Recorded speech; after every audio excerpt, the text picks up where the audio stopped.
आर्निव जब वहां देखता है तो वहां एक खूबसूरत सी लड़की अपने हाथों एक छोटी सी बॉल लिए बैठी उसे उस बाउल में डाल रही थी।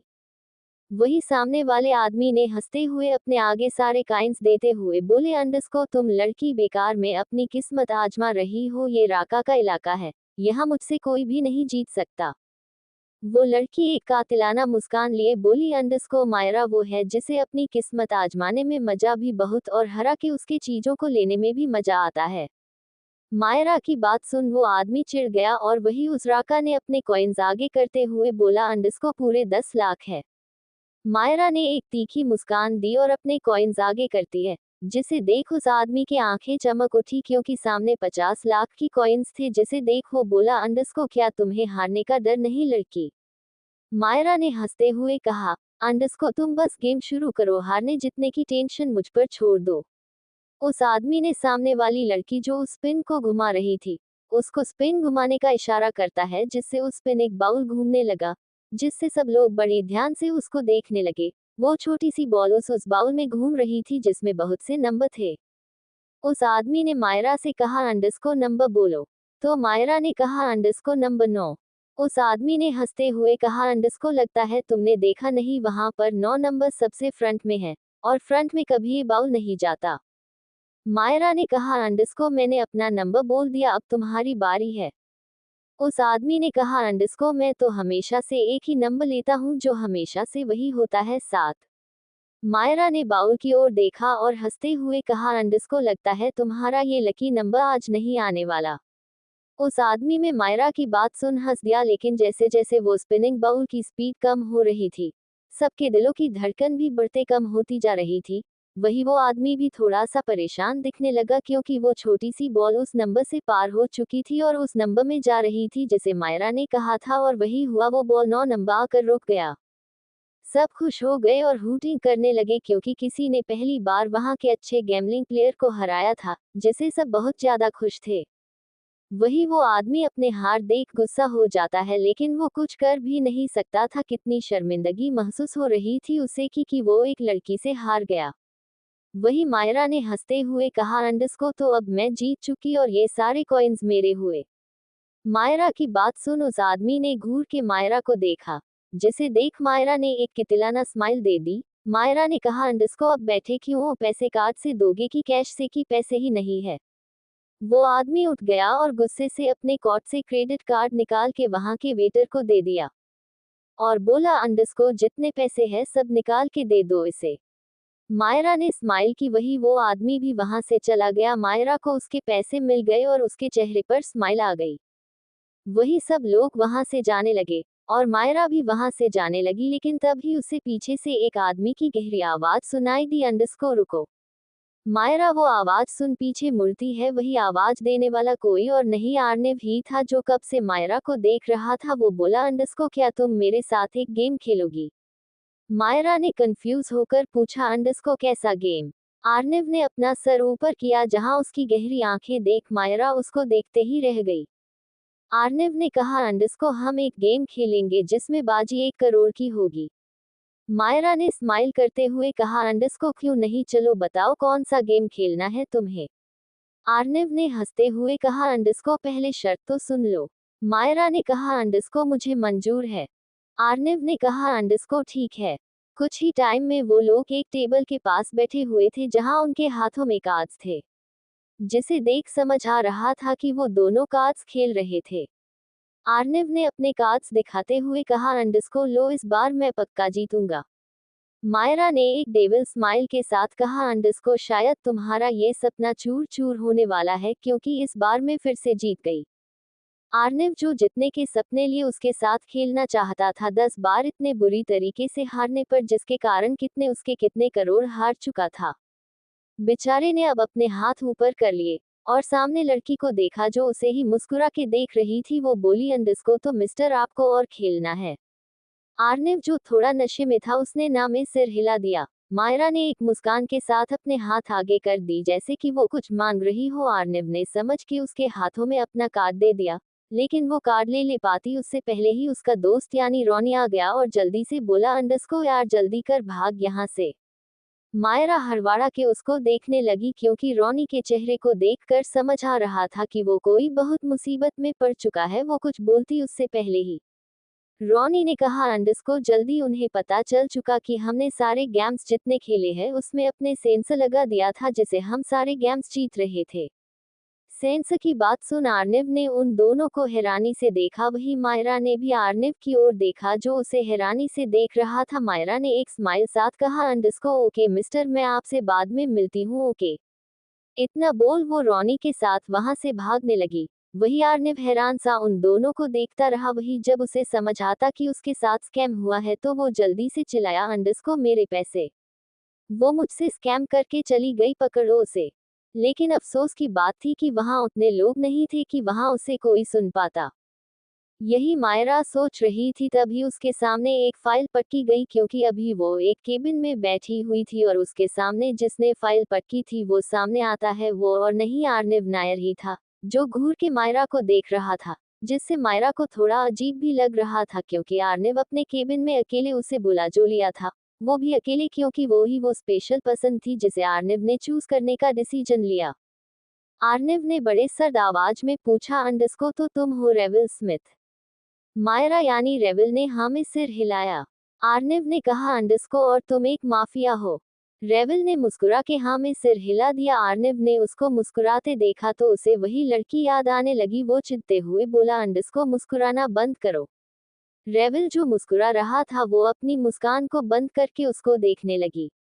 आर्निव ने सर को दबाते हुए कहा, अंडरस्को ओ गॉड, तुम उस लड़की जैसे कैसे दिख सकते हो? रेविल ने कहा, अंडरस्को मुझे क्या पता। आर्निव ने घूर के रेविल को देखा तो उसने अपने मुंह में हाथ रख लिया। आर्निव ने कहा, अंडरस्को सच सच बताओ तुम्हारी कोई जुड़वा बहन है? रेविल ने न में सिर हिला दिया। आर्निव, अंडरस्को तो फिर तुमने अपना जेंडर चेंज करवाया है? रेविल ने फिर से ना में सिर हिला दिया। उसे आर्निव को देखकर अंदर ही अंदर हंसी आ रही थी, लेकिन उसने खुद पर कंट्रोल कर रखा था। आर्निव उसको बड़े ध्यान से देख रहा था। उसके चेहरे को देखो उसके ऊपर झुकने लगा, जिससे रेविल हैरानी से उसे देखने लगी। आर्निव ने कहा, अंडरस्को बड़ी हंसी आ रही है?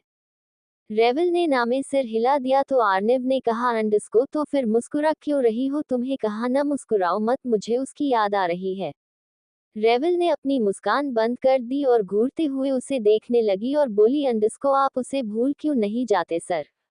आर्निव उसको देखा और उसके ऊपर से उठते हुए बोला, अंडरस्को कैसे भूल जाओ, उसके पास मेरा कार्ड है जिसमें 100 करोड़ रुपए थे।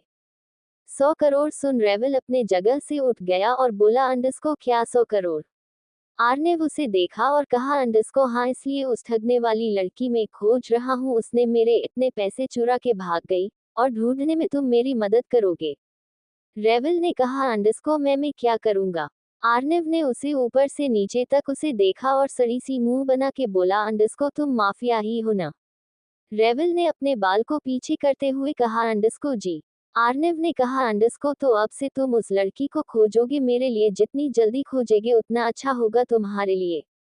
रेविल ने कहा, अंडरस्को लेकिन मैं क्यों खोजूं?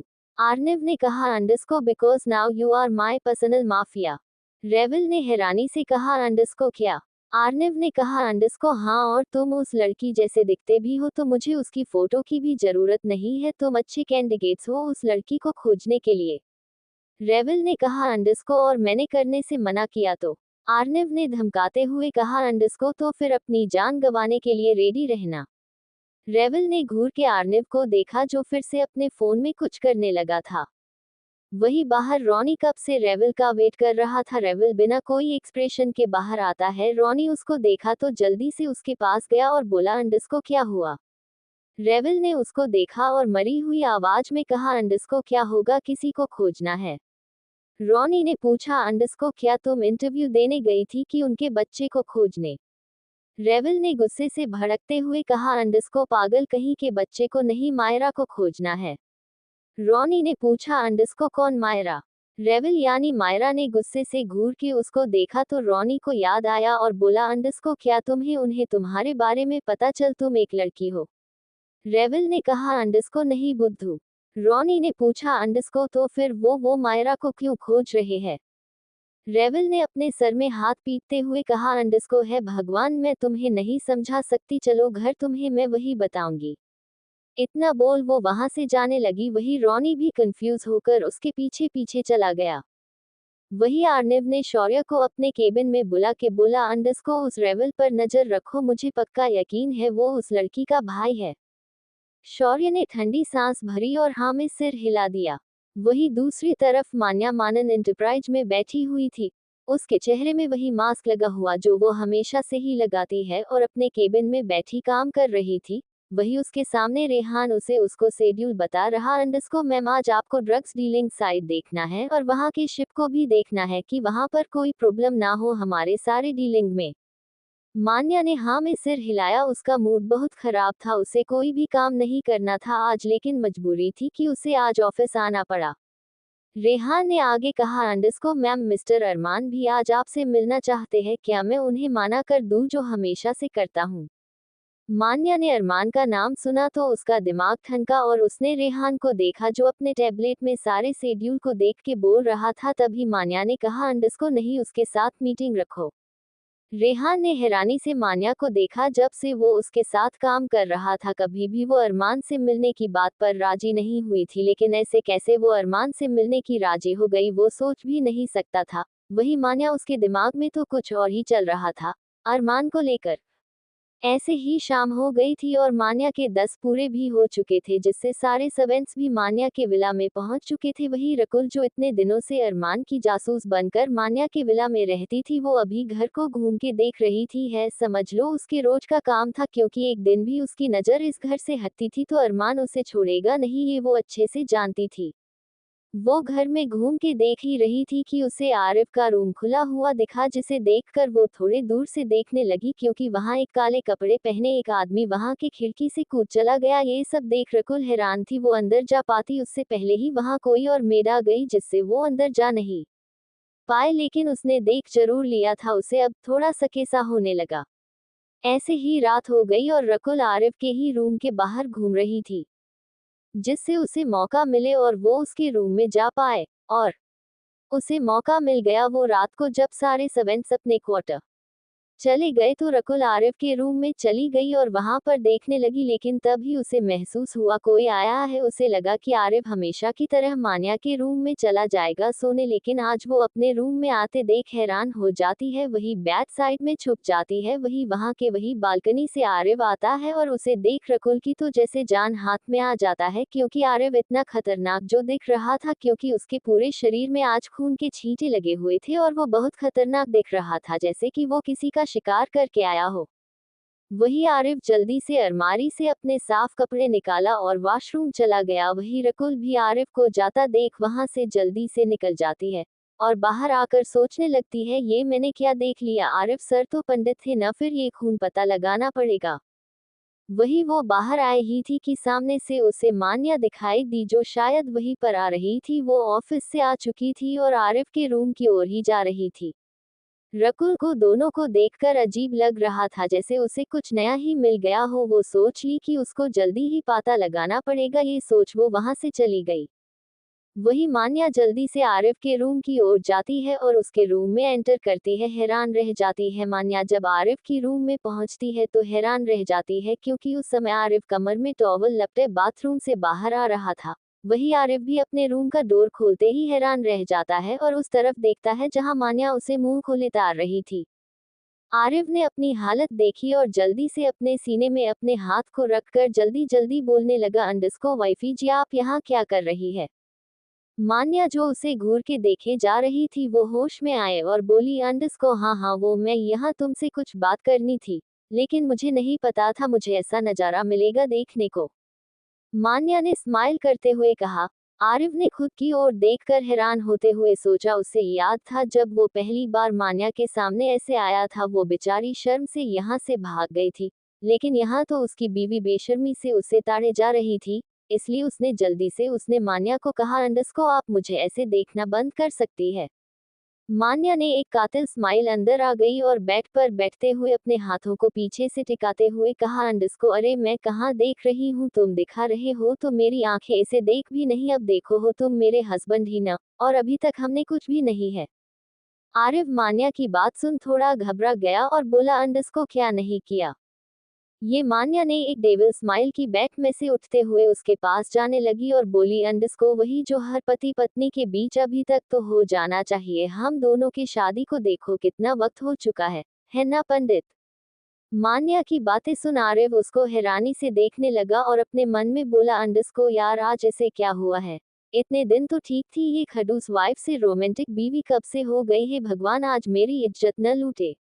मान्या आरिफ के बिल्कुल करीब होते हुए उसके आंखों में देखकर बोली, अंडस्को बोलो भी चुप क्यों हो, क्या तुम्हें ये डर कि मैं तुम्हें बेड पर परेशान कर दूंगी। आरिफ मान्या की बात सुन उसे देख खुद में ही बोला, अंडस्को बोल तो ऐसे रही है जैसे सच में ये मुझे झेल सकती है और खुद परेशान कर सकती है। मान्या ने आरिफ को चुप देखा, उसके और करीब जाते हुए उसके चेहरे पर अपनी एक उंगली से उसके चेहरे पर फिराने लगी, जो आरिफ बड़े ध्यान से देख रहा था। मान्या ने उसे देख कहा, अंडस्को बोलो भी। अब आरिफ के सब्र का बांध टूट गया, बेचारा कब तक मान्या की ऐसे अत्याचार सहता। उसने मान्या के कंधे पकड़ लिए और मान्या को घुमा के वहां के वॉल से सटा दिया। आरिफ को ये करते देख मान्या के चेहरे पर मुस्कान आ गई। वही आरिफ मान्या को मुस्कुराते हुए देखता ही तो उसके चेहरे के करीब जाकर पूछता, अंडस्को आप चाहती क्या है मुझसे। मान्या ने आरिफ के हाथों को अपने कंधे से अलग करते हुए उसके गर्दन पर अपने हाथों लिपते हुए उसको अपने करीब कर बोली, अंडस्को वो बातें बाद में होंगी, इतने दिन बाद इतना अच्छा मौका मिला है तुम्हें इस तरह से देखने का, उसका पूरा फायदा तो उठाऊं मैं। मान्या ने इतना ही कहा और उसको खुद के करीब आरिफ के होठों पर अपने होठ रख के किस करने लगी। आरिफ जिसे पहले से ही मान्या के अरमानों के बारे में पता चल चुका था वो भी रेडी था। वही मान्या ने उसे किस किए जा रही थी, उसे देखकर लग रहा था उसे रुकने का मन तो बिल्कुल नहीं है। वही मान्या को आरिफ थोड़ा भी किस बैक नहीं कर रहा था, बस मान्या को देखे जा रहा था। वही मान्या को जब महसूस हुआ कि आरिफ उसे किस बैक नहीं कर रहा है तो वो उससे अलग होती है और उसे घूरते हुए सर्द आवाज के कहती है, अंडस्को क्या तुम्हें मेरे जबरदस्ती की झलक देखनी है। आरिफ ने उसकी बात सुनी तो एक तिरछी स्माइल करते हुए धीरे धीरे अपने हाथों को उसके कमर में इर्द गिर्द लपेटते हुए उसको अपने करीब खींचता है और बड़े सेडिक्टिव आवाज बोला, अंडस्को आपने अपना फायदा तो उठा लिया, अब मेरी बारी है अपनी जबरदस्ती की झलक दिखाने के लिए। इतना बोल वो मान्या को पूरे वॉल से सटा देता है और बड़े ही एग्रेसिव होकर उसे किस करने लगा। और मान्या उसे क्या प्रॉब्लम होगी, वो भी उसका भरपूर साथ दे रही थी। दोनों की किस कुछ समय तक चलती है और दोनों एक दूसरे से अलग होते हैं। दोनों की सांसें ऊपर नीचे हो रही थी। आरिफ ने मान्या को देख कहा, अंडस्को अब बताए क्या काम है आपको, क्या जानना चाहती है। मान्या ने हैरानी से उसे देखा और कहा, अंडस्को क्या कहा तुमने। आरिफ उसके पास से हटा और अलमारी में से अपने कपड़े लेते हुए बोला, अंडस्को आप मुझे ऐसे तो किस करने और मुझे ऐसे सेड्यूस करने तो आएंगी नहीं, कोई काम तो बात क्या है। मान्या ने अपने हाथ बांधते हुए कहा, अंडस्को तुम्हें मैं दिखती क्या हूँ जो कोई बात निकालने के लिए किसी के साथ कुछ भी कर लेगी। मान्या की बात सुन आरिफ हंसते हुए बोला, अंडस्को अगर ऐसा नहीं है तो आपने मुझे किस क्यों किया मैडम जी, जरा बता सकती है। आरिफ जो अपने शर्ट के बटन लगा रहा था तभी उसके हाथ को मान्या ने पकड़ के अपने ओर घुमाया और उसकी कॉलर पकड़ते हुए एक कातिलाना मुस्कान के साथ कहा, अंडस्को because my husband is very hot and I can't control my self. Manya ने अपनी आंखें आरिफ के आंखों को देखकर कह रही थी, उसकी नीली नशीली आंखों में आरिफ को अपनी परछाई दिख रही थी, जिसे देख उसे खुद को कंट्रोल करना पड़ा क्योंकि वो मान्या के साथ अभी तो कुछ नहीं करने वाला था। उसने अपने सर को घुमा लिया और बोला, अंडस्को अच्छा ठीक है, लेकिन आपको शर्म नहीं आती क्या ऐसे किसी मर्द को दिन दहाड़े छेड़ते हुए, छोड़िए मुझे वरना भगवान आपको नहीं छोड़ेगा। मान्या उसके गालों पर हाथ फेरते हुए कहा, अंडस्को भगवान से बचाने के लिए मेरा भोला पंडित है ना, और मैं कहाँ दिन दहाड़े छेड़ रही, देखो मिस्टर हस्बैंड रात हो रही है और हस्बैंड वाइफ रात को ही एक दूसरे को छेड़ते हैं और पता है छेड़ने के अलावा और भी बहुत कुछ करते हैं, लेकिन यार तुम तो मेरे साथ कुछ करते ही नहीं। मान्या की हरकतें देख सच में अब आरिफ को रोना आ रहा था। बेचारा मजबूर नहीं होता तो अभी मान्या को ये सब छेड़खानी बंद करवा देता, फिर उसको बताता कि मर्दों को छेड़ते कैसे है। बेचारा जितना दूर होता है ये औरत उतना उसके करीब आकर उसे छेड़ रही है। उसने मान्या का हाथ पकड़ते हुए कहा, अंडस्को जब आपको मेरी सच्चाई पाता है फिर क्यों कर रही है आप ये सब। मान्या ने अपने हाथ को देखा और बड़े दिलचस्पी से उसको जवाब देते हुए कहा, अंडस्को सवाल तो बड़ा अच्छा पूछा है तुमने, जवाब मिलेगा क्यों नहीं मिलेगा। अब भाई इतना बड़ा हस्ती मुझसे शादी की, इसका कोई राज होगा ना तुम्हारे पास। आरिफ उसके हाथों को छोड़ दिया और एक गहरी सांस लेते हुए कहा, अंडस्को, तो आप ये जानने के लिए यहाँ आई थी? मान्या ने एक स्माइल के साथ कहा, अंडस्को, अभी वो सब जानने में तो बहुत वक्त है, उसे थोड़ा आराम से जानेंगे। अभी तो मुझे यहाँ कुबेर का खजाना मिला है, उसे थोड़ा यूज तो कर लूँ। आरिफ ने कंफ्यूज होते हुए पूछा, अंडस्को, कैसा यूज क्या चाहती है आप मुझसे? मान्या जो इतने देर से मुस्कुरा रही थी, उसके जगह उसके चेहरे के एक्सप्रेशन बदल गए और बड़े ही सीरियसली उसने आरिफ से पूछा, अंडस्को, ब्लैक मास टीम से तुम्हारा क्या रिश्ता है? आरिफ ने अपने मन में कहा, अंडस्को, जरा भी चैन नहीं है, इस औरत को ब्लैक मास टीम से मिली भी नहीं है, बट फिर इसको पता है मेरा कोई रिश्ता है उसके साथ। मान्या ने आरिफ को खुद के मन में ही बड़बड़ाते हुए देखा तो बोली, अंडस्को, मेरे बारे में सोचना बंद करो और जल्दी बताओ। आरिफ ने कहा, अंडस्को, आई थिंक आपको उसके बारे में जानने की कोई जरूरत नहीं है, जब आप मानन फैमिली की असली वारिश है ही नहीं तो। मान्या ने जब ये सुना तो उसे बहुत गुस्सा आया। वो उसके पास जाते हुए आरिफ का कॉलर पकड़ते हुए कहा, अंडस्को, क्या मतलब है तुम्हारा हाँ कि मैं मानन फैमिली की वारिश नहीं हूँ? आरिफ ने अपना कॉलर छुड़ाते हुए कहा, अंडस्को, जो सच है उसे झुलाया नहीं जा सकता मिस मान्या। आरिफ मान्या को ये सब बोलकर उसे देखने लगा। उसे पता था कि ये सब सुन मान्या को अच्छा तो बिल्कुल नहीं लगेगा, लेकिन उसकी भी मजबूरी थी, क्या करता वो बेचारा। अगर कोई और ये सब बोलता तो आरिफ उसकी चमड़ी उधर देता, लेकिन वो खुद इस गलती का पात्र बन रहा था। उसकी प्यारी वाइफ को ये सब बोल रहा था, उसके लिए उसे क्या सजा मिलना चाहिए? वही मान्या के एक्सप्रेशन आरिफ की बात सुन कुछ बुझ तो गए थे, लेकिन तभी वो जोर जोर से हंसने लगी, जिसे देख आरिफ भी मान्या को देख हैरान था कि मान्या हंस क्यों रही है। लेकिन मान्या हंस क्यों रही थी वो तो वही बता सकती है। उसने अपनी हंसी कंट्रोल करते हुए कहा, अंडस्को, तुम्हें क्या लगता है ये सब बोल के तुम्हें मेरी आइडेंटिटी पता चल जाएगा मिस्टर हस्बैंड? आरिफ ने उसको ऐसे देखा जैसे उसका आधा प्लान मान्या को पता ही चल गया हो। मान्या ने आगे कहा, अंडस्को, अरे अरे, मुंह उतर गया, कोई बात नहीं, मेरी सच्चाई पहले मैं तो जान लूं फिर तुम्हें भी बता मेरे भोले पंडित। आरिफ ने कंफ्यूज होकर उसे देखा, जैसे उसे समझ नहीं आया हो कि मान्या उसे कहना चाहती है कि उसे खुद आइडेंटिटी नहीं पता। मान्या ने उसके गाल पकड़ के उसके गालों को खींचते हुए कहा, अंडस्को, और मेरी आइडेंटिटी तो मैं तुम्हारे साथ मिलकर खोज ही लूंगी, अभी दूसरों का तो खोज लूं। आरिफ ने कहा, अंडस्को, दूसरों का मतलब? मान्या ने कहा, अंडस्को, ऑफ हो, अब तुम्हें क्या सब बातें इस टॉवल और आधी खुली हुई शर्ट पहन के करनी, तैयार हो जाओ, कपड़े पहन लो, फिर हम बातें करते हैं। रियली तुम्हें मैं ऐसे देखकर कंट्रोल नहीं कर पा रही। आरिफ ने घूर के उसे देखा तो मान्या ने एक आई विंक कर दी और वहां से चली गई। और वही आरिफ ने एक गहरी सांस ली और खुद में ही बोला, कैसी खतरनाक बीवी मिली है रे तुझे आरिफ। जोश जोश, तूने शादी तो कर ली, लेकिन यहाँ तेरा जोश तो नहीं, मेरी बीवी का जरूर दिख रहा है। इतना बोल वो कपड़े चेंज करने चला गया। वही दूसरी तरफ युवराज अपनी कार के ऊपर बैठकर बियर पी रहा था। उसके कार के ऊपर एक पूरे बॉक्स भर के बियर रखा हुआ था, जिसे देख पता तो चल रहा था कि युवराज किसी चीज को लेकर परेशान था। हाँ, वो परेशान तो था, बहुत ज्यादा ही था। शायद उसे अभी भी एक दिन जब वो छोटा था तब की एक बात याद थी कि जब भी वो बाहर जाता था तो सब उसे चिढ़ाया करते थे, क्योंकि उसका कोई खानदान नहीं था, उससे बुली किया करते थे। रियल युवराज का ख्याल रखने के लिए युवी को वही स्कूल में एडमिशन करवाया गया, जिससे उसकी सेवा युवी कर सके, लेकिन वो स्कूल इतना ज्यादा बड़ा था कि रहीश खानदान के लोग ही वहां पढ़ते थे और युवी का कोई खानदान नहीं था। उसे तो ये भी नहीं पता था कि उसके माँ बाप कौन है, यही कारण था बच्चे उसे इतना परेशान करते थे। लेकिन युवी को कोई फर्क नहीं पड़ा, उसने अपनी स्टडीज और अपनी स्किल्स में ध्यान दिया, क्योंकि वो स्कूल्स में सब कुछ सिखाया जाता, इसलिए युव हर चीज होनहार स्टूडेंट था। ये भी एक कारण था कि बच्चे उससे इतना ज्यादा परेशान करते थे। लेकिन जब उसे पता चला था कि युवराज मानन फैमिली का वारिस नहीं है और मान्या है, तो वो बहुत खुश था, क्योंकि वो युवराज को तो बिल्कुल पसंद नहीं करता था। मान्या उसे तो अपनी बहन मानता था, उसके लिए वो खुश क्यों नहीं होता। लेकिन अभी किस्मत का खेल देखो, जिसे सब दिखाता करते थे, नीच बोझ और पता नहीं क्या क्या बोलते थे, आज वो इतने बड़े खानदान का असली वारिस था।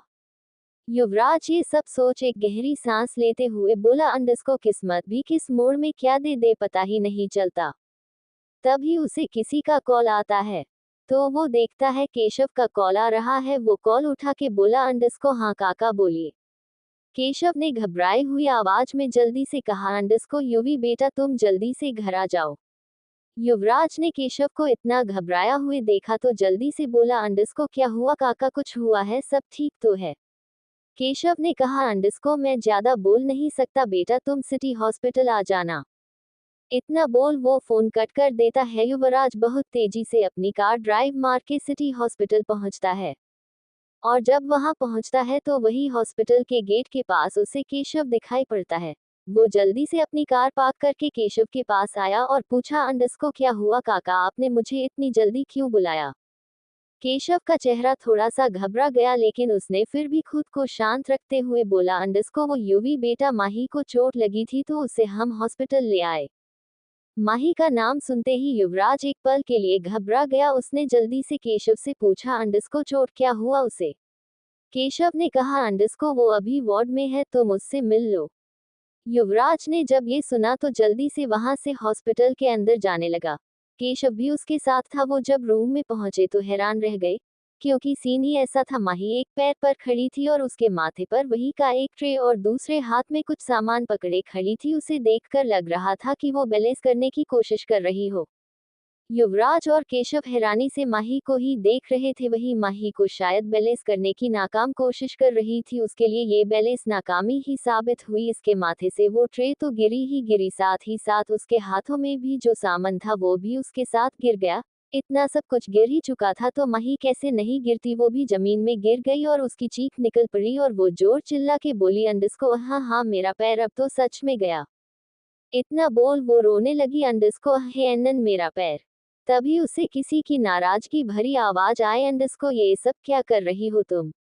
माही जो रो रही थी उसने जब युवराज की आवाज सुनी तो हैरानी से ऊपर देखने लगी जहां युवराज उसे गुस्से भरी नजरों से घूर रहा था। उसे यकीन नहीं हुआ वो युवराज ही था। उसने कितने दिनों से युवराज को घर में देखा ही नहीं था क्योंकि युवराज बहुत दिनों से घर आता ही नहीं था। उसे ऐसे देखते देख बोला, अंडस्को अब क्या देखती ही रहोगी कि कुछ बोलोगी भी? माही उसका तो मुंह ही सूख गया था। युवराज को देखकर उसने पीछे खड़े केशव को घूर के देखा जैसे कह रही हो, अंडस्को क्या जरूरत थी इन्हें बुलाने की? बुलाया तो बुलाया, मुझे तो बता दिया होता, ऐसे सरप्राइज कौन देता है? केशव ने भी ऐसे लुक दिया जैसे बोल रहा हो, अंडस्को तुम्हारी हर एक अपडेट यूवी के पास जाएंगी चाहे हमारी दोस्ती कितनी भी अच्छी हो। माही ने अपने मन में मुंह बनाते हुए बोला, अंडस्को हाँ हाँ वफादार सिपाही और धोखेबाज दोस्त। वही माही को कुछ न बोलते देख युवराज को और चिढ़ मचती है। उसने अब भड़कते हुए बोला, अंडस्को चुप क्यों हो, बोलो भी। माही युवराज की इतनी तेज आवाज सुनी तो एक बार के लिए डर गई। उसने युवराज को देखा जो उसे खा जाने वाले नजरों से देख रहा था। उसने खुद के मन में खुद को हौसला देते हुए बड़ी हिम्मत के साथ कहा, अंडस्को वो मैं आज बैलेंसिंग की प्रैक्टिस कर रही थी तो मेरा अचानक से मेरा पैर मुड़ गया और मेरे पैर में मोच आ गई। युवराज ने कहा, अंडस्को अच्छा कैसे कर रही थी, जैसे अभी एक टांग में खड़ी होकर किया था वैसे? माही ने एक स्माइल के साथ कहा, अंडस्को अरे आपको पता चल गया? हाँ मैं तो ऐसे ही प्रैक्टिस कर रही थी बट देखो ना चोट लग गई मुझे। माही बता तो ऐसे रही थी जैसे उसने बहुत महान काम किया था। माही की बात सुन युवराज ने माही पर गुस्सा करते हुए कहा, अंडस्को चुप, बिल्कुल चुप, एक तो चोट लगा लिया और ऊपर से तुम्हें इस बात का दुख है कि तुमने अपनी वो अजीब टेक्निक से अच्छे बैलेंस नहीं कर पाए। युवराज की डांट सुन माही का चेहरा छोटा सा हो गया। उसको बहुत ज्यादा बुरा लग रहा था। युवराज की डांट सुन वही केशव, उसे भी माही को ऐसे डांट खाते देख अच्छा नहीं लग रहा था लेकिन बेचारा कहता भी क्या, गलती तो थी माही की। युवराज ने देखा अब उसने माही को डांटा तो वो रो ही देगी तो उसने खुद को शांत किया और माही के सामने नीचे बैठ के माही से शांति से पूछा, अंडस्को अब तुम्हारा पैर कैसा है? माही ने युवराज को धीरे से देखा। जब उसे लगा कि युवराज अब थोड़ा सा शांत है तो गहरी सांस लेते हुए बोली, अंडस्को डॉक्टर ने कहा है कि मामूली सा मोच है, कल तक ठीक हो जाएगा। युवराज ने एक गहरी सांस ली और कहा, अंडस्को हो जाना चाहिए क्योंकि तुम्हें भी पता है कल हमें निकोलैंड जाना है विमेन लिंक के लिए। माही ने हाँ में सिर हिलाया। वही युवराज ने कहा, अंडस्को चलो खड़ी हो जाओ।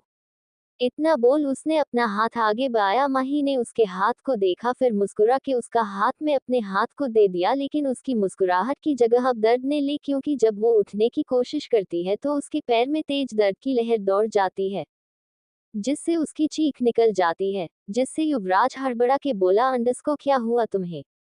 मान्या एक हाथ से अपने वही मोच वाले पैर को कस के पकड़ लिया और अपने दर्द को कंट्रोल करते हुए बोली, अंडस्को कुछ नहीं, बस पैर में दर्द हुआ। युवराज ने माही के पैर को देखता है जहां रेड मार्क्स दिख रहे थे। उसने माही को झट से गोद में उठा लिया, जिसे देख माही हैरानी से उसे देखने लगी। तो युवराज ने उसे घूरते हुए बोला, अंडस्को इसे तुम कुछ भी होना कहती हो, तुम्हारे पैरों में स्वेलिंग आ चुकी है। इतना बोल वो वहां से उसे बेड पर लिटा देता है और केशव से कहता, अंडस्को काका प्लीज डॉक्टर को बुलाए। केशव ने हाँ में सिर हिला दिया और वहां से डॉक्टर को बुलाने चला गया। वही युवराज ने माही को देख पूछा, अंडस्को वैसे तुम्हें ये किसने कहा है कि ये सब अतरंगी हरकतें वुमेन लिंग में होते हैं? माही ने बड़े मासूमियत से कहा, अंडस्को वो तो मुझे आपकी बहन मोनिका ने कहा था। युवराज ने घूर के देखा और कुछ नहीं कहा। उसने झट से अपना फोन निकला और किसी को कॉल करने लगा। युवराज को किसी को कॉल करते देख माही हैरानी से युवराज को देख रही थी। वही युवराज ने कॉल लगाया और फोन को स्पीकर में रखकर बोला, अंडस्को hello miss Rupen. Miss Rupen जो कब की सो चुकी थी, युवराज का कॉल आते देख जल्दी से उठ जाती है और अपनी उबासी को कंट्रोल करते हुए बोली, अंडस्को जी मिस्टर युवराज आपने इतनी रात को कॉल किया। युवराज ने माही की ओर देखा जो हैरानी से उसे देख रही थी, जैसे कह रही हो इतनी रात में उसने मिस रुपेन को कॉल क्यों किया है। युवराज ने माही को देखकर ही मिस रुपेन से कहा, अंडस्को मिस रुपेन क्या ऐसे कोई भी कंपटीशन वुमेन लीग में है जहां उन्हें एक पैर में खड़े होकर अपने सिर में कुछ सामान रखकर बैलेंसिंग करना है? मिस रुपेन ने कहा, अंडस्को नहीं मिस्टर युवराज, ऐसे इतने बड़े सोसाइटी इवेंट्स में ऐसे बचकाने कंपटीशन कोई क्यों रखेगा। युवराज ने माही को देखा जो तो पहले हैरान तो थी, अब तो उसे देखकर लग रहा था उसे शौक ही लग गया हो। युवराज ने कहा, अंडस्को ओके मिस रुपेन आपसे कल हम निकोलैंड में मिलते हैं। मिस रुपेन ने कहा, अंडस्को ओके मिस्टर युवराज। युवराज ने फोन कट कर दिया और माही से कहा, अंडस्को अब कुछ कहना है तुम्हें अपनी सफाई में? माही ने सिर नीचे किया और ना में सिर हिला दिया। युवराज ने एक गहरी सांस ली, तभी वहां पर डॉक्टर आ गई और माही को चेक करके परेशानी भरे स्वर में बोली, अंडस्को पहले जो मोच थी वो तो मामूली थी जो कल तक ठीक भी हो जाता, लेकिन अभी फिर से चोट लगने से आपके पैर में स्वेलिंग बढ़ गई है जो शायद ही कल तक ठीक हो। माही ने जब ये सुना तो उसका चेहरा लटक गया। युवराज ने माही को देखकर एक गहरी सांस ली और कहा, अंडस्को आई थिंक तुम्हें अब कोई भी कंपटीशन में पार्टिसिपेट करने की जरूरत नहीं है। माही ने रोना जैसा मुंह बनाया और कहा, अंडस्को नहीं, प्लीज मैं अब से ऐसे अजीबो गरीब हरकतें नहीं करूंगी, मैं ठीक हो जाऊंगी कल तक पक्का। युवराज ने ना में सिर हिला दिया और वो थोड़ी ही देर में वो लोग मानन विला पहुंच गया और माही तो चल सकती थी नहीं तो युवराज ने उसे उठा के उसके रूम में लेकर गया और बेड उसे लेटा के उसे स्ट्रीक इंस्ट्रक्शन देते हुए बोला, अंडस्को शांति से लेटो रहो, मैं तुम्हारे लिए हॉट वाटर बैग लेकर आता हूँ। माही ने हाँ में सिर हिलाया। वही युवराज भी वहां से हॉट वाटर बैग लेने चला गया। माही वही बैठी रेस्ट कर रही थी। वही युवराज कुछ समय बाद ही युवराज आ गया। उसने देखा माही थकावट के कारण कब का सो चुकी थी। युवराज उसके पास आया और बैठ के सिरहाने बैठ गया और माही मोच वाले पैर को अपने गोद में लेते हुए उसकी सिकाई करने लगा है और माही को देखता है जिसके चेहरे में अब शायद दर्द की जो झलक थी वो अब मिट रही थी। युवराज उसके पैर को देखकर कुछ सोच रहा था। वो सोच रहा था कि ये मोनिका को माही और उससे चाहिए क्या, क्यों वो बार बार ऐसी हरकतें कर रही है जिससे युवराज को उसके अगेंस्ट खड़ा होना पड़े। मोनिका से उसे कोई प्रॉब्लम नहीं थी, लेकिन वो ऐसी हरकतें करती रही तो युवराज भी चुप रहने वालों में से नहीं था। लेकिन जहां तक उसे मोनिका को जनता था, हाँ वो बदतमीज तो थी और लोगों की बुराइयां भी करती थी, लेकिन उसके साथ उसका कोई पंगा मोनिका नहीं लेती थी। लेकिन जब उसे पता है माही उसकी वाइफ है, उसे वो ऐसे जलील करने या चोट पहुंचाने कोशिश करेगी तो युवराज को कुछ न कुछ सख्त कदम मोनिका के खिलाफ रखने पड़ेंगे। लेकिन उससे पहले उसे मोनिका से बात करनी होगी। इतना सोच उसने माही के पैर को बेड में रखता है और अपने कपड़े चेंज करने चला जाता है और कुछ ही समय बाद वो चेंज करके माही के बगल में सो जाता है। अगली सुबह मान्या अपने जिम में वर्कआउट कर रही थी और उसके बगल में आरिफ बेचारा उसके हालत को देखकर किसी को भी दया आ जाए। उसे देख ऐसा लग रहा था कि उसने पूरी रात सोया ही नहीं है। हाँ सोया कैसे होगा, उसकी माफिया बीवी उसको सोने कहाँ दी। रात भर उसके सारे स्किल्स जो चेक किए थे महतोरमा ने, बेचारे हमारे आरिफ बाबू सुख के कांटा हो गए थे। ऐसे दिखाई पड़ते ही किसी को भी दया नहीं आ रहा था, किसी को भी, अरे किसी को उसकी खुद की बीवी को उस पर दया क्या तरस भी नहीं आ रहा था। खुद तो मान्या सुकून का नींद सोई और अपने काम को आरिफ पर छोड़ के ये बोली अंडस्को अब देखो ब्लैक मास्क टीम की जानकारी निकलने से अच्छा तुम ही दे दो, इतना ज्यादा जानते हो तुम उनके बारे में तो मैं अपने से इतनी मेहनत क्यों करूं जब पति ही ज्ञानी हो, और अभी मेरा पागल असिस्टेंट खुद की लाइफ में आगे बढ़ने की कोशिश कर रहा है, हमें भी स्पेस देना चाहिए उन्हें। अब जब तक वो अपना लाइफ में रोमांस ला रहा है तुम अपने कंधों में मेरा एडवेंचर लो। आर्यन मुंह खोले अपनी बीवी की बात सुन रहा था, ये बोलना क्या चाहती थी। उस बेचारे की जिंदगी खुद उसकी बीवी ने नरक बना के रखा है और जब भलाई करना भी चाहती है तो उसके कंधे से गोली मार के, वाह क्या मास्टरमाइंड प्लान है उसकी माफिया बीवी का। आरिफ को ये सब याद कर रोना आ रहा था। वो बेचारा ठीक से ट्रैकिंग फील्ड में दौड़ भी नहीं पा रहा था। मान्या ने अपना जिम पूरा किया और अपने को टॉवल से पोंछते हुए आरिफ से बोली अंडस्को ओके जल्दी रेडी हो जाओ। आरिफ ने थके हुए लुक में मान्या को देखा जैसे पूछ रहा किस चीज के लिए रेडी भाई। मान्या ने कहा अंडस्को हम निकोलैंड आइलैंड जा रहे हैं। आरिफ कंफ्यूजिंग लुक में उसे देखने लगा, वही मान्या उसके पास आए और उसके होठों पर लाइट सा किस करते हुए कहा अंडस्को ज्यादा सोचो मत और रेडी हो जाओ, तुम्हारे पास 30 मिनट्स है। इतना बोल वो वहां से चली गई। वही आरिफ हैरानी से उसे देख रहा था और बोला 30 मिनट, इतना जल्दी कोई कैसे रेडी होगा। मान्या और आरिफ अभी एक प्राइवेट प्लेन में बैठे हुए थे जो ऑब्वियस सी बात थी मान्या की ही थी। मान्या ने आरिफ की ओर देखा जो उसे ही घूर के देख रहा था, तो मान्या ने अपनी कॉफी नीचे रखी जो वो पी रही थी और बोली अंडस्को देखो तुम्हारे जितनी अमीर नहीं हूँ मैं, ओके तो यही प्राइवेट प्लेन अफोर्ड कर सकती हूँ मैं, सो प्लीज हब्बी एडजस्ट करो। आरिफ हैरानी से उसे देखने लगा, अंडस्को क्या मतलब है इसका, वो उसे घूर रहा है तो इसका मतलब ये है कि वो उसके बंदोबस्त से नाखुश है। अरे जिस प्राइवेट प्लेन में वो लोग जा रहे थे अच्छों अच्छों की हवाएं निकल जाती थी और वो ये जाता रही है कि वो गरीब है। अरे माना वो बहुत बड़ा बिजनेसमैन है, मान्या से हाँ अमीरी में बहुत आगे है, लेकिन इसका मतलब ये नहीं है कि मान्या को वो गरीब कहेगा। आरिफ मान्या को और अच्छे से घूरने लगा तो मान्या ने उसे देख कहा अंडस्को अच्छा ठीक है ये बताओ कि तुम्हारे पास कितने ऐसे प्राइवेट प्लेन हैं। मेरे पास 4 है, पहले बता देती हूँ मैं। आरिफ ने कहा अंडस्को जी सॉरी मैं पैदल ही सफर करता हूँ, हमें लग्जरी ज्यादा पसंद नहीं। मान्या आरिफ की बात सुन हंसने लगी, उसने कहा अंडस्को अच्छा इसलिए तुम इतने फीट दिखते हो, अच्छा पैदल सफर करो, मैं तो अपने पैसों को भरपूर उड़ाऊंगी, इतने मेहनत से मैंने कमाए हैं, यूज तो करना बनता है। आरिफ ने मुंह बनाते हुए कहा अंडस्को हाँ हाँ करो, किसने रोका है। मान्या ने कहा अंडस्को तुमने। आरिफ ने कहा अंडस्को कब, मैंने कब रोका। मान्या ने कहा अंडस्को तो तुम मुझे घूर क्यों रहे हो। आरिफ ने अब हाथ बांधते हुए कहा अंडस्को क्योंकि मुझे अभी भी समझ नहीं आ रहा है हम निकोलैंड आइलैंड क्यों जा रहे हैं। मान्या ने उसे ऊपर से नीचे देखा क्योंकि उसे देख लग रहा था कि अगर उसने नहीं बताया तो पक्का आरिफ वही प्लेन से कूद जाएगा। मान्या ने अपनी कॉफी पकड़ी और बोली अंडस्को अच्छा तुम इसलिए मुझे घूर रहे थे, मुझे लगा तुम्हें मेरा प्लेन पसंद नहीं आया। आरिफ ने अजीब सा मुंह बनाया और बोला अंडस्को अब प्लीज ये बात बदलने की कोशिश मत कीजिए। मान्या ने उसे देखा और कहा अंडस्को हम जा रहे हैं वुमेन लीग कंपटीशन में। आरिफ ने हैरानी से मान्या को देखा और बोला अंडस्को क्या।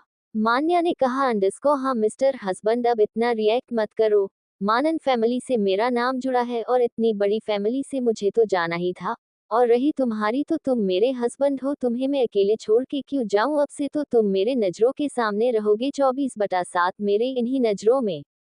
आरिफ मान्या की बात कम धमकी ज्यादा लग रही थी, बट उसे प्रॉब्लम कुछ और थी, बस वो वहां जाकर कोई मुसीबत में नहीं पड़ना चाहता था, क्योंकि जहां वो जा रहा था वहां पहले से एक मुसीबत उसका वेट कर रही थी। उसने मान्या की ओर देखा और एक गहरी सांस ली और खिड़की से बाहर देखने लगा, जहां उसे निकोलैंड आइलैंड दिखाई दे रहा था जिसकी शेप बिल्कुल एक यू अल्फाबेट से मिलती थी। चारों तरफ एक नीला समुद्र और बीच में वो आइलैंड।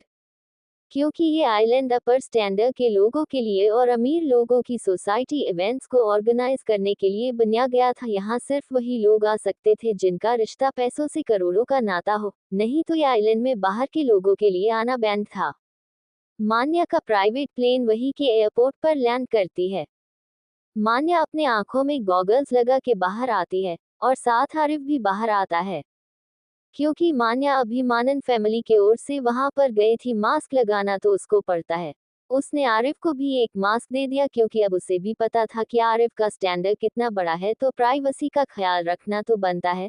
वो दोनों लॉन्च से होते हुए एयरपोर्ट के बाहर जा रहे थे, तभी मान्या को किसी का कॉल आ गया।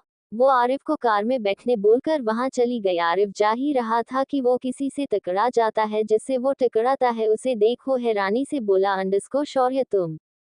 शौर्य जब अपने आरिफ को देखता है तो हैरानी से बोला, अंडरस्कोर आरिफ सर आप यहाँ क्या कर रहे हैं। आरिफ तो शौर्य को देख ही समझ गया, जिसका उसे डर था वही हुआ। उसने जल्दी से शौर्य से पूछा, अंडरस्कोर क्या तुम महक के साथ आए हो। शौर्य ने उसे देख बुझे मन से कहा, अंडरस्कोर और किसके साथ आ सकता हूँ सर। आरिफ ने मन में ही खुद को कोसते हुए कहा, अंडरस्कोर मुझे पता था, अब यार मैं कहाँ फंस गया, ये बहन मुझे खा जाएगी अगर उसे उसकी शादी के बारे में पता चला तो। शौर्य ने कहा, अंडरस्कोर सर अभी दुखी मत हो, क्योंकि दुख के बादल अभी गए नहीं है। सबसे बड़ी मुसीबत तो अभी आने वाली है। आपकी बहन तो आई ही है, आपकी मंगेतर मतलब कि एक्स मंगेतर वैशाली भी महक के साथ आई है। आरिफ ने जब ये सुना तो उसे बेहोश होने का मन कर रहा था। उसने फ्रस्ट्रेट होते हुए कहा, अंडरस्कोर यार तुम मुझे पहले नहीं बता सकते थे कि तुम लोग बंदरों की पलटन भी आने वाली है। शौर्य ने मुंह बनाते हुए कहा, अंडरस्कोर ओ प्लीज, मुझे क्या सोना आएगा कि आप यहाँ आने वाले थे। वैसे आप आए किसके साथ हो। तभी पीछे से आवाज आए, अंडरस्कोर वो मेरे साथ आए हैं मिस्टर शौर्य। शौर्य ने मान्या की आवाज सुनी तो चौंक के पीछे देखने लगा, जहां मान्या ने अपने ग्लासेस तो उतार दिए थे लेकिन मास्क नहीं उतारा था। शौर्य आरिफ से दूर होते हुए मान्या को एक जबरदस्ती की स्माइल के साथ कहा, अंडरस्कोर हेलो मिस मान्या, हमें नहीं पता था कि आप ही आई होंगी यहाँ।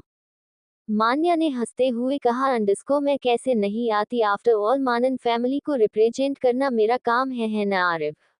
आरिफ ने हाँ में सिर हिला दिया।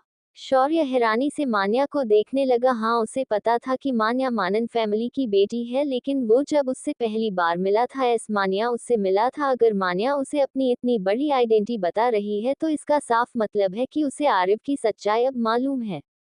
मान्या ने कहा, अंडरस्कोर वैसे आप अकेले आए हैं कि कोई है साथ में आपके। शौर्य ने कहा, अंडरस्कोर फिलहाल तो अकेला ही, जो आने वाले हैं उनका वेट कर रहा हूँ। मान्या ने कहा, अंडरस्कोर ओह ओके आप वेट कीजिए, फिर सी सून मिस्टर शौर्य, अभी के लिए हम चलते हैं।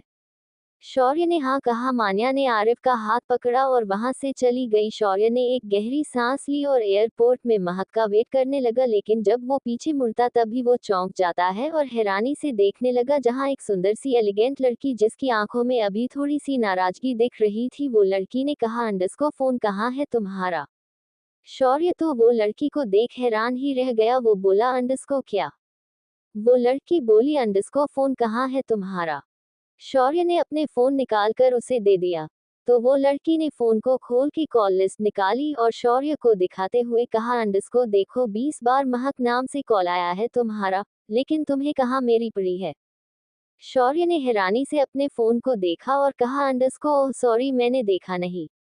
महक ने कहा, अंडरस्कोर दूसरों से बात करने की फुर्सत मिले तब न, वैसे कौन थे वो लोग। शौर्य हड़बड़ा गया और कहा, अंडरस्कोर अरे बस मैं उनसे टकरा गया था, वही सॉरी बोल रहा था उनसे। महक ने उसे मुंह बनाते हुए देखा और बोला, अंडरस्कोर तुमसे मैं और क्या ही उम्मीद रखूं। शौर्य ने कहा, अंडरस्कोर कुछ नहीं, बट ये बताओ तुम तो आ गई, लेकिन वैशाली वो कहाँ है।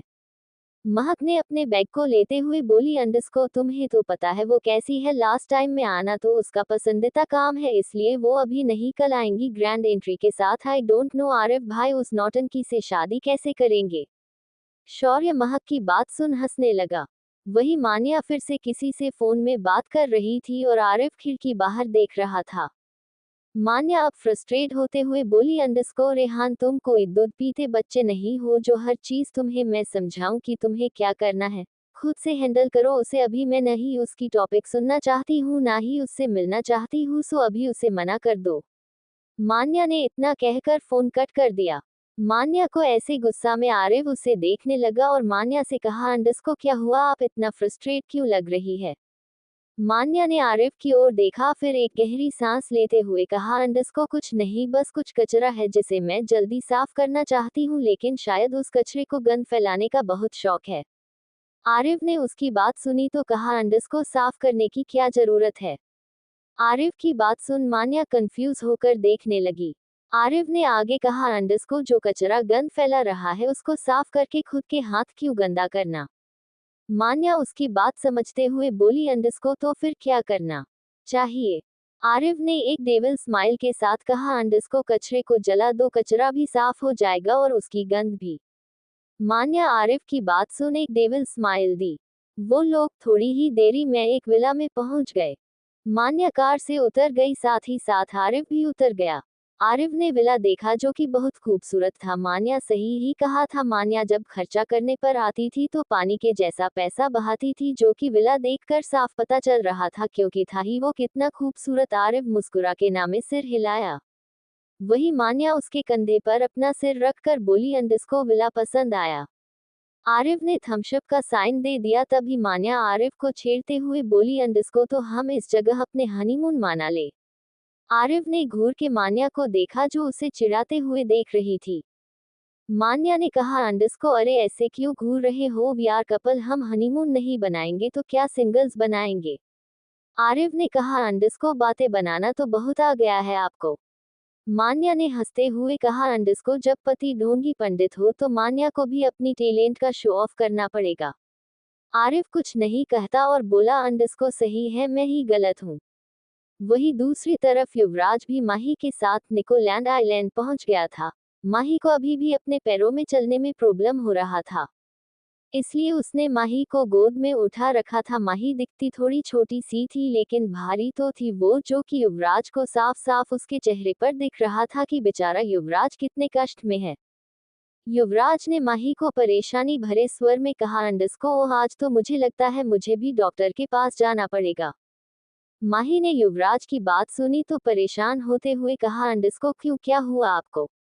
युवराज ने कहा, अंडरस्को क्या हुआ क्या नहीं हुआ पूछो, तुम दिखती मुझसे छोटी सी हो लेकिन वजन कितना है तुम्हारा, हाँ खाती क्या हो तुम, इतनी भारी हो कि मेरी कमर फ्रैक्चर न हो जाए, अगर फ्रैक्चर हो गया तो डॉक्टर तो लगेगा ना। माही ने मुंह बनाते हुए कहा, अंडरस्को किसने कहा था आपको मुझे उठाने के लिए, हाँ और हाँ मैं छोटी नहीं हूँ, ओके 5 फुट 5 इंच है मेरा। आप अगर 6 फुट की होंगी तो मेरी क्या गलती, और इतना हाइट है तो वजन भी तो होगा ही ना।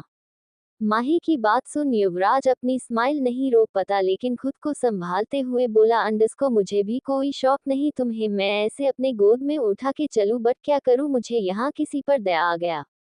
माही को युवराज की बात सुन गुस्सा आने लगा। वो बोली, अंडरस्को अच्छा ऐसी बात है, नहीं चाहिए आपकी दया, फिर उतारो मुझे। इतना बोल वो युवराज की गोद से छटपटाने लगी, जिससे युवराज भी संभल नहीं पाया और माही को छोड़ दिया, जिससे माही तो गिरी ही गिरी लेकिन उसकी चोट नहीं लगा क्योंकि वो किसी और के ऊपर जो गिर गई थी। माही हैरान थी, जब वो गिरी तो हैरान रह गई क्योंकि वो एक लड़की के ऊपर जो गिर गई थी। माही से ज्यादा हैरान तो युवराज था क्योंकि उसके हाथों से तो उसकी बीवी उछल के एक लड़की ऊपर गिर पड़ी। माही जब देखती है युवराज उसे उठाने के वजह उन दोनों को देख रहा है, उसने चिल्लाते हुए कहा, अंडरस्को आप देख क्या रहे हैं, यहाँ आपने मुझे गिरा दिया और हमें देख रहे हैं। माही की बात सुन युवराज ने घूर के माही को देखा, जैसे कह, अंडरस्को रहा हो मैंने गिराया, खुद उछल के लड़कियों में गिरती हो और दोष पति पर डालती हो। माही को युवराज के घूरने का जरा सा भी असर नहीं हुआ। अरे होता भी कैसे, उस लड़की को देखने में उसका ध्यान जो चला गया था। सच में सामने जो लड़की थी वो दिखने में बहुत ज्यादा खूबसूरत थी, लेकिन उसकी आंखें बंद थी, जैसे कि वो लड़की अपना गुस्सा शांत करने की कोशिश कर रही हो।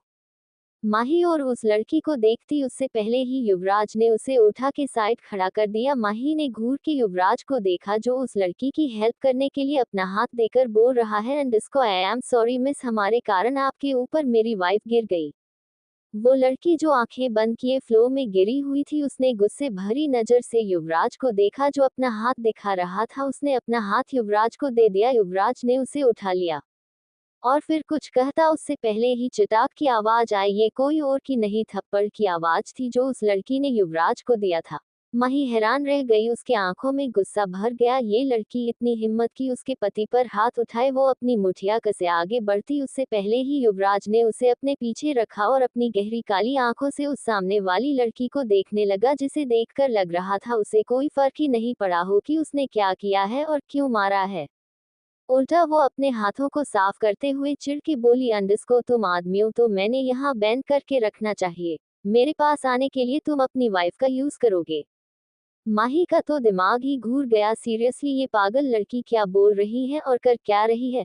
मतलब बेचारी उसके ऊपर गिरी तो उसको मारना चाहिए न, यहाँ तो उसके पति को मारा और ये आरोप लगा रही है कि वो उसके पास आना चाहता है। माही का तो पारा ही हाई हो गया। उसने युवराज को पीछे खींची और उस लड़की पर हाथ उठाती कि उस लड़की ने माही का हाथ पकड़ लिया और अपनी खतरनाक नजर से माही को देखने लगी और बोली, अंडस्को क्या तुम्हें भी थप्पड़ खाना है?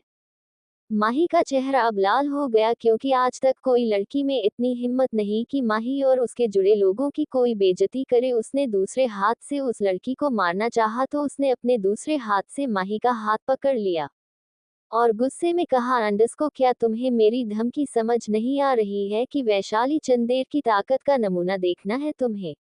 माही हैरान रह गई। उसने सामने खड़ी लड़की को देखा और अपने मन में बोली, अंडस्को वैशाली चंदेर इतनी बड़ी सोशल लाइट यहाँ क्या कर रही है?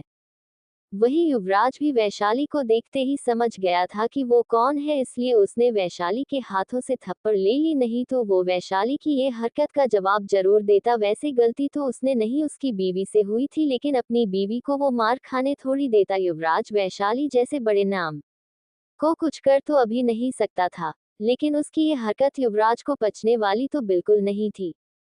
उसने फिर से माही को अपनी ओर खींचा और कहा, अंडस्को सॉरी मिस चंदेर, हमारी गलती है।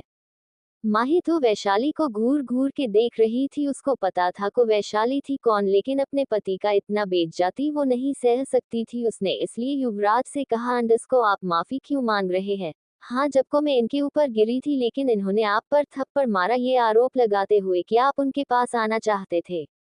वैशाली ने एक टेढ़ी स्माइल करते हुए कहा, अंडस्को मैं वैशाली हूँ, किसी पर भी कोई भी आरोप लगा सकती हूँ।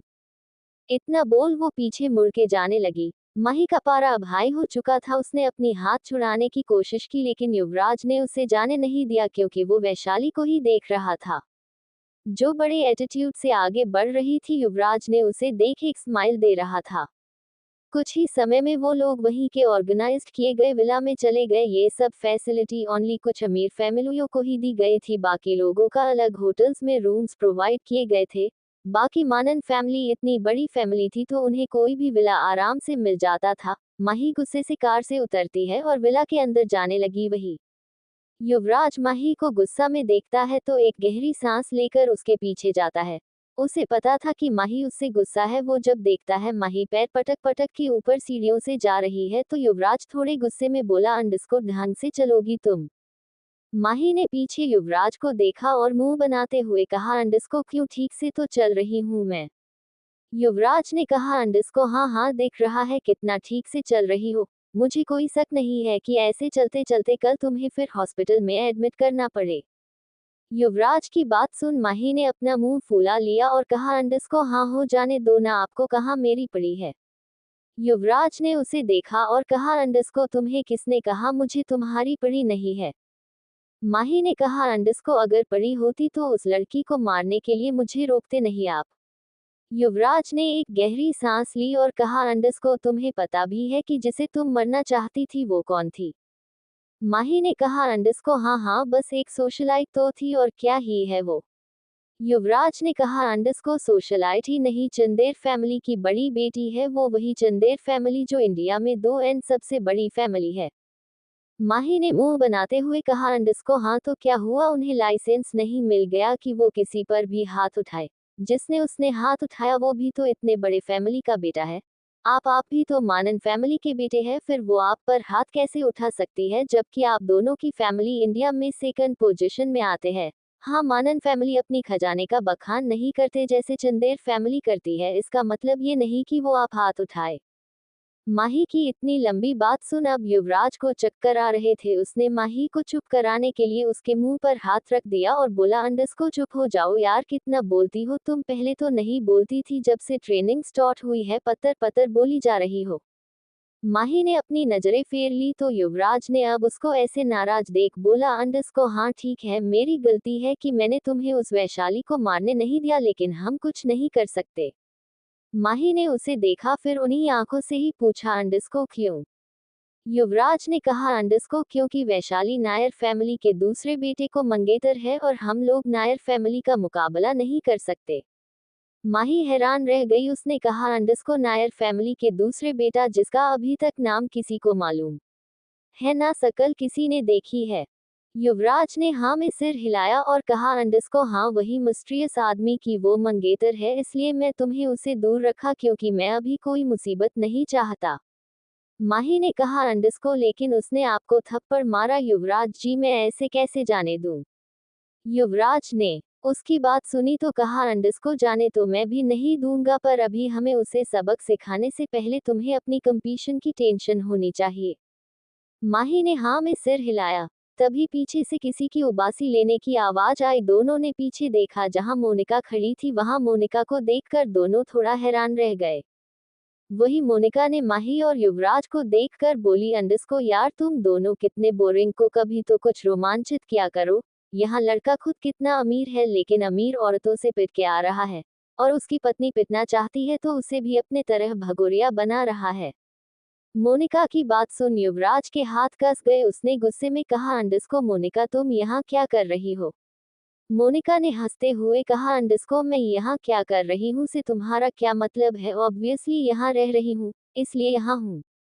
युवराज ने कहा, अंडस्को क्यों तुम अपनी प्यारी मोम के साथ नहीं रह सकती, वो कहाँ गई, जाओ उनके पास। मोनिका ने आंखें छोटी की और बोली, अंडस्को हेलो मिस्टर, ये मानन फैमिली को ये विला मिला है एंड मैं मानन फैमिली की सबसे छोटी बेटी हूँ तो यहाँ रहने का हक है मेरा, एंड तुम दोनों को मुझसे प्रॉब्लम है कि मैं तुम्हारे रोमांस जो कि तुम दोनों के बीच कभी होती नहीं है, अगर बाय चांस हो भी जाए जिसमें मैं प्रॉब्लम क्रिएट करूँ तो काम करो, पास में ही होटल है वहाँ रह लो। मोनिका की बातें सुन माही को रियली अब चक्कर आ रहे थे। ओह गॉड, ये लड़की की क्या इतना बात करती है। हाँ क्योंकि मोनिका घर में रहती कब थी, जब रहती थी तो युवराज नहीं रहता था। उसने युवराज और मोनिका की पहली भी एक बार लड़ाई देख चुकी है, लेकिन ये लड़की इतना ज्यादा बोलती थी उसे नहीं पता था उसके साथ तो मोनिका ऐसे बात करती थी जैसे कि वो कोई अजनबी हो, और कुछ काम होता था तो एक ही सेंटेंस में बोल देती थी। युवराज के साथ तो मोनिका का एकदम भाई बहन के झगड़ालू बॉन्ड है। वही युवराज ने मोनिका की बात सुनी तो गुस्से में बोला, अंडस्को मैं क्यों जाऊं, हाँ मैंने ये विला बुक किया है और मेरी वाइफ यहाँ वुमेन लीग में पार्टिसिपेट कर रही है, तुम नहीं। मोनिका ने कहा, अंडस्को किसने कहा कि मैं नहीं कर रही, हाँ मैं भी कर रही हूँ। जाओ यहाँ से, बट माही को छोड़ के जाना, वो पार्टिसिपेट कर रही है तुम नहीं जाओ, तुम वैसे भी ये औरतों के कंपटीशन में तुम क्या है, चेयर गर्ल्स की भूमिका निभाने वाले हो।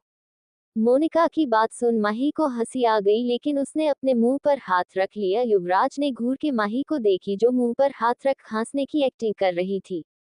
युवराज ने कहा, अंडस्को मैं क्यों जाऊं, मेरी वाइफ यहाँ है तो। मोनिका ने मुंह बनाते हुए कहा, अंडस्को हाँ हाँ, बात तो ऐसे कर रहे हो जैसे दो जिस्म एक जान है, एक पल रह ही नहीं सकते अपने वाइफ के बिना, इतना रोमांस है तुम दोनों के बीच की हवा भी तुम दोनों के बीच से आर पार जा नहीं सकती। युवराज ने मोनिका की बात सुनी तो गुस्से लाल हो गया। उसने माही को पकड़ा और उसकी कमर को पकड़ के झट से अपने पास किया, जिससे माही हैरानी से युवराज को देखने लगी जो गुस्से में मोनिका को देख बोल रहा था, अंडस्को हाँ है, हम दो जिस्म एक जान नहीं रह सकता मैं माही के बगैर एक पल भी, और रही बात रोमांस की तो देख लो, लाइव डेमो देता हूँ तुम्हें। मोनिका ने हाथ बांध लिया और देखने लगी कि युवराज करने क्या वाला है।